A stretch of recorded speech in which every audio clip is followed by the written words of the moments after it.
امیر جماعت اسلامی حافظ نعیم الرحمان نے پنجاب کے بلدیاتی ایکٹ کو کالا قانون قرار دے دیا۔ دعویٰ کیا ہے کہ ایکٹ کے تحت تمام اختیارات چھین کر بیوروکریسی کو دے دیے گئے۔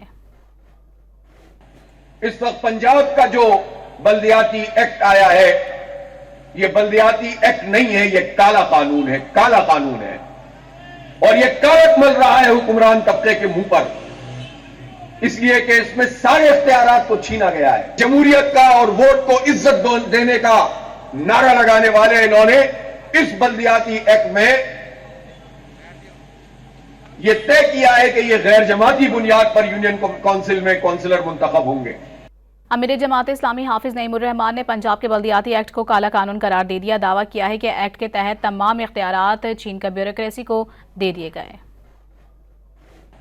اس وقت پنجاب کا جو بلدیاتی ایکٹ آیا ہے یہ بلدیاتی ایکٹ نہیں ہے، یہ کالا قانون ہے، کالا قانون ہے، اور یہ کالک مل رہا ہے حکمران طبقے کے منہ پر، اس لیے کہ اس میں سارے اختیارات کو چھینا گیا ہے۔ جمہوریت کا اور ووٹ کو عزت دینے کا نعرہ لگانے والے انہوں نے اس بلدیاتی ایکٹ میں